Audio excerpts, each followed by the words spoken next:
Assalamualaikum warahmatullahi wabarakatuh. Halo semua, selamat datang di Chemical Conversation with Zia, Zawa. Chan.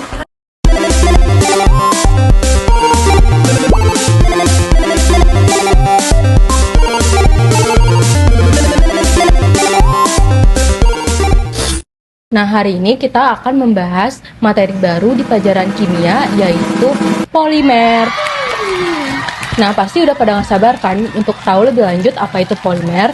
Kali ini kita bakal ngebahas banyak banget dari polimer, mulai dari sejarahnya hingga risiko penggunaannya dalam kehidupan sehari-hari. Ya. Nah, udah pada nggak sabar kan? Langsung aja kita mulai sejarah polimer dari Zahwa.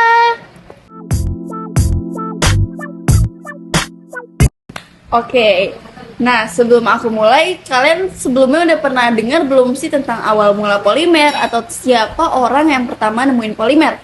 Belum.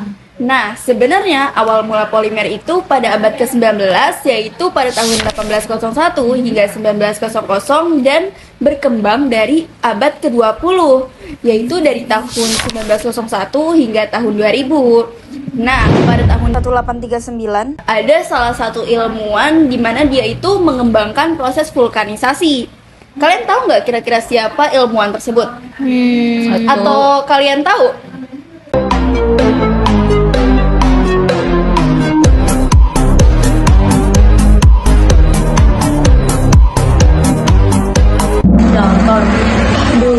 Salah guys. Jadi ilmuwan tersebut bernama Charles Goodyear. Ia itu mengembangkan proses vulkanisasi di mana ia mengubah lateks karet alami menjadi elastomer, yaitu jenis polimer yang bersifat sangat elastis. Makanya ini digunakan untuk membuat ban. Istilah polimer sendiri ini pertama kali digunakan pada tahun 1833, di mana kata polimer ini sebenarnya diambil dari suatu bahasa. Kira-kira kalian tahu nggak bahasanya itu dari mana asalnya? Saya terus terang nggak tahu ini. Tiba-tiba terus terang saya tidak diberitahu. Pasti bahasa Latin. Kalau Zia, Menurut aku juga bahasa Latin. salah guys. Yang benar ternyata bahasa Yunani. Poli sendiri artinya banyak dan meros artinya unit atau bagian.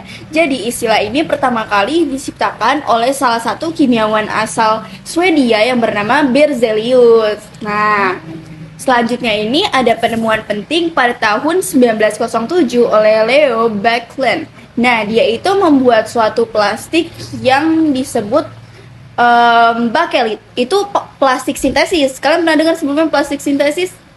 Ya, itu guys. Nah, dia itu orang yang pertama memproduksi secara komersial. Berarti sebelum dia di bumi ini belum ada plastik dong. Salah guys, sebenarnya dia itu bukan orang pertama yang nemuin plastik, tapi dia orang pertama yang menciptakan plastik sintesis. Itu beda dari plastik yang biasa kita pakai itu, yang kayak gini ya guys. Oke. Jadi dia itu sebagai pembuka jalan kalau ternyata polimer sintesis itu ternyata bisa dijual secara komersial dan bisa digunakan dalam kehidupan sehari-hari gitu. Nah, pada tahun 1930-an ada salah satu orang bernama Wallace Carothers. Dia itu membuat atau menciptakan nilon, serat sintesis alami. Nah, Zia tahu nggak kira-kira kalau misalnya nilon tuh dipakai buat apa? Kayaknya biasanya buat tekstil gitu ya, berbahan. Betul. Betul banget guys. Nah, selanjutnya bakal aku langsung jelasin ke tahun perkembangannya, yaitu pada tahun 1920. Pada tahun 1920 ini adalah abad di mana dia ini polimer mulai berkembang karena ada salah satu penelitian tentang bahan-bahan seperti bahan karet, bahan kapas, bahan kayu, dan juga bahan gelatin yang memicu perkembangan teori tentang molekul polimer. Karena sebagai contohnya karet itu memiliki rumus empiris C5H8 yang pelarutnya itu organik dan larutannya itu menghasilkan sifat yang tidak lazim. Yang pertama kekentalannya sangat tinggi, yang kedua tekanan osmotiknya itu rendah, dan juga titik bekunya itu sangat kecil. Nah, kimiawan pada saat itu mempostulatkan bahwa ini itu materi-materi seperti ini, seperti karet itu terdiri atas agregat unit-unit molekul kecil yang seperti C5H8 atau enggak C10H16 dan terikat oleh gaya antarmolekular. Oh, jadi apa tuh agregat? Agregat itu kumpulan atau tumpukan gitu. Nah, ternyata konsep ini tuh ternyata salah, tapi masih terus dipercayai sampai bertahun-tahun. Jadi meskipun konsep ini udah dipostulat, tapi ternyata dia bisa salah juga ya. Iya, dan ternyata ada salah satu ilmuwan itu asal Jerman bernama Hermann Staudinger. Dia itu menyatakan bahwa ternyata yang disebutkan sebagai agregat di sini pada kenyataannya itu adalah molekul yang besar yang ternyata terdiri atas ribuan-ribuan atom yang terikat oleh ikatan kovalen. Gitu, guys. Oh, begitu. Jadi sebenarnya tuh apa sih polimer sendiri itu? Nggak tahu.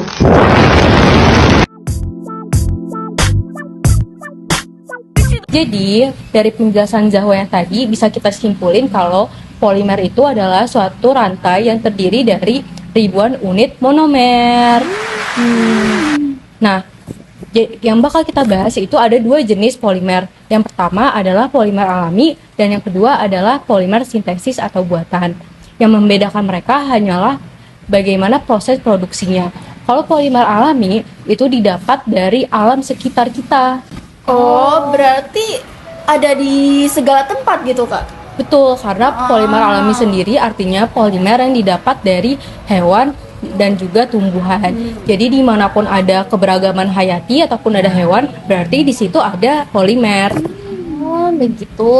Ya, selain itu polimer alami memiliki sifat fisik yang kimia yang variatif karena sumbernya juga berbeda-beda.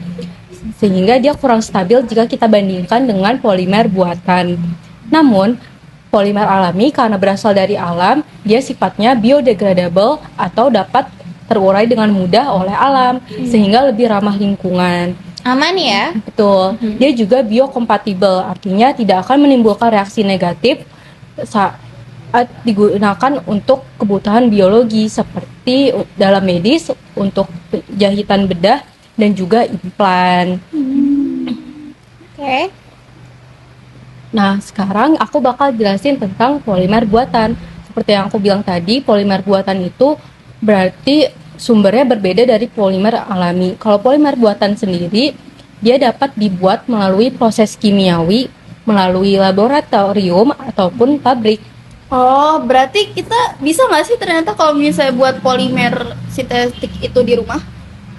Nah, kalau kalian ingat pas kita SD ada satu mainan yang viral banget. Nah, ada yang tahu nama mainannya?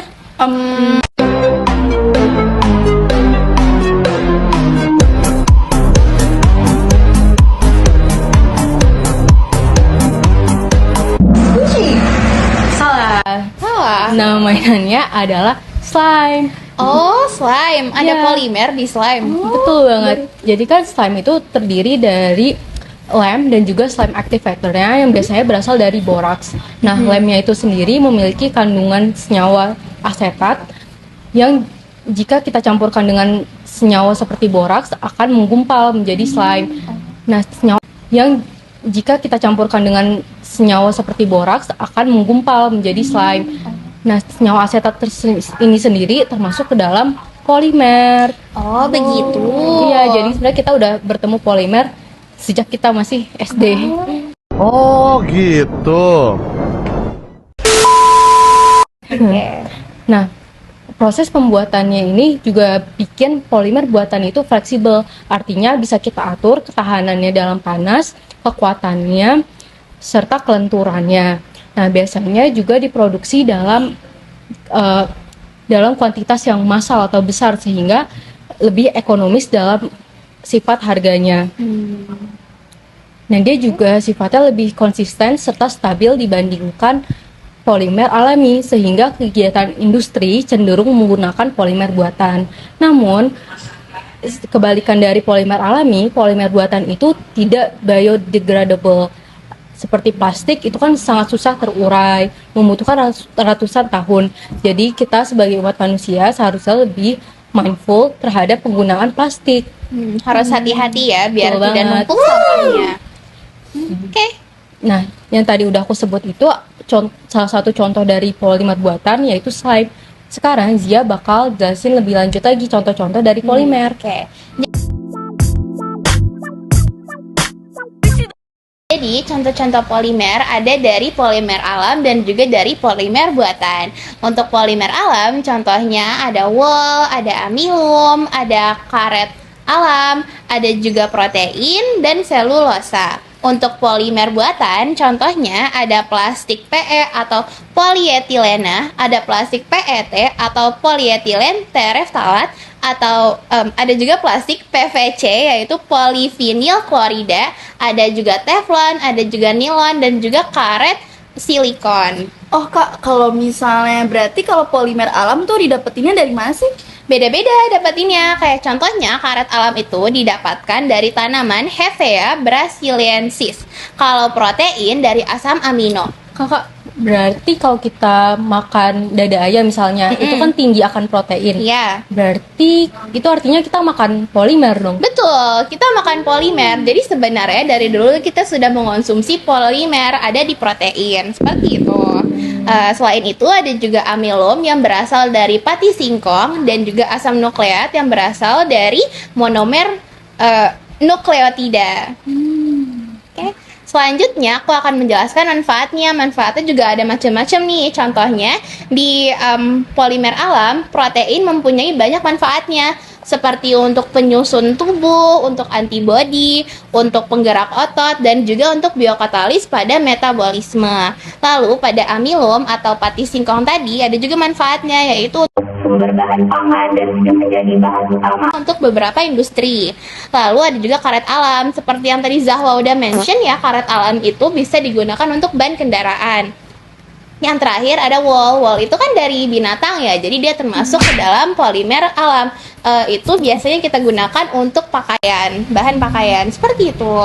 Lalu ada juga manfaat dari polimer buatan. Manfaat dari polimer buatan ada untuk bikin peralatan rumah karena dia bahannya keras dan dia juga tahan terhadap suhu panas dan juga suhu dingin. Ada juga manfaatnya untuk membuat ransel, kain, tali, dan sebagai hal lainnya dari nilon. Nilon itu kan bahannya elastis dan juga dia ringan, jadi cocok buat membuat hal-hal tersebut. Seperti itu. Wah, ternyata polimer itu banyak ya manfaatnya buat kehidupan kita. Namun di sisi lain polimer pastinya memiliki sisi negatif. Jadi di penghujung acara kali ini kita bakal ngebahas apa aja sih sisi negatif dari polimer. Oke, kalau dari polimer alami sendiri, sebenarnya polimer alami itu kan aman ya, seperti yang tadi Chan udah jelasin, karena itu dia tidak berat.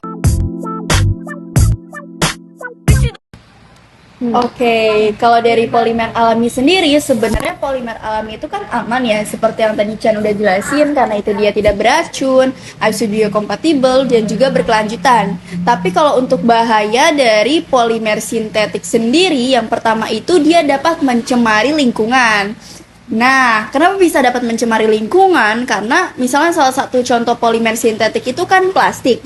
Plastik itu sulit diuraikan karena ternyata ikatan kimianya tuh sangat kuat. Makanya dia dapat mencemari lingkungan juga. Dan kalau misalnya ada hewan yang ternyata makan plastik, hewannya itu bisa mati. Harus hati-hati ya. Iya.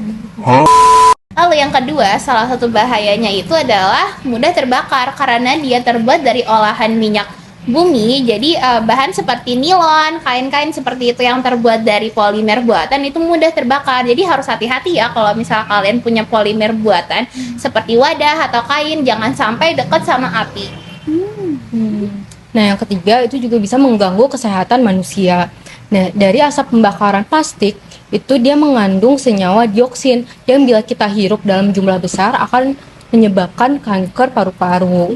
Selain itu, dalam wadah plastik yang bisa kita gunakan juga mengandung senyawa bisphenol A yang dapat menyebabkan kanker.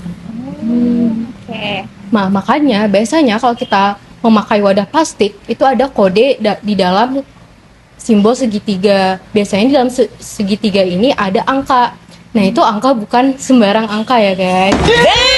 Jadi dia ada artinya masing-masing.